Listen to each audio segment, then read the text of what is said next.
তো চলে এসেছি। এই নাও, তোমার জন্য ক্যাডবেরি নিয়ে এসেছি। আচ্ছা আন্টি, আপনি প্রতিদিন আমার জন্য ক্যাডবেরি নিয়ে আসেন কেন? তুমি আমার মেয়ের মতো, তাই? কেন, আপনার ছেলে মেয়েকে ভালোবাসেন না? ওদু, আমার ছেলে মেয়ে কেউ নেই। ছেলে মেয়ে নেই কেন? আছে, কিন্তু এই মুহূর্তে আমার কাছে নেই। ও তোমাকে পরে বলবো। তুমি ক্যাডবেরিটা খাও। মাহি, বাইরে জোগাড় এসে, একটু রাস্তা তাড়াতাড়ি আয়। আন্টি, বাইরে জোগাড় এসে, আমিও জোগাড় দেখতে যাব। ঠিক আছে, আমিও যাবো, চলো।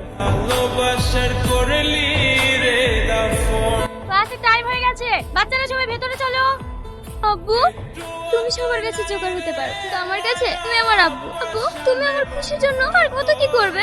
মানে এ তো কি, তুই আমার কলিজার টুকরা, তোকে খুশি রাখার জন্য আমার জীবনটাও দিতে পারে। আই লাভ ইউ আব্বু। আহি, আহি। আব্বু, তোমাকে আমি বলেছিলাম না একটা আন্টি আমাকে খুব ভালোবাসে, এই সেই আন্টি। মাহি, এটা তোমার কে হয়? এটা আমার আব্বু। জানেন আন্টি, আমার আব্বু জোগাড় হলেও আমাকে অনেক ভালোবাসে। মাহি, তোমার আব্বা সৎ পথে উপার্জন করছে, এটা খুবই ভালো। আর তাছাড়া এসব মানুষ খুবই ভালো হয়, এটা হয়তো আমি বুঝতে পারি। মাহি, লেট হয়ে যাচ্ছে, তাড়াতাড়ি চলো। দাঁড়াও, ওর হাত ছেড়ে দাও। ও যাবে না, তো স্কুলে পড়তেও আসবে না, ওকে অন্য স্কুলে ভর্তি করবো। এই চল বুড়ি। কি লোকটা, গলার আওয়াজটাও কেমন চেনা চেনা লাগলো, আর আমার সাথে এরকম ব্যবহার করলো।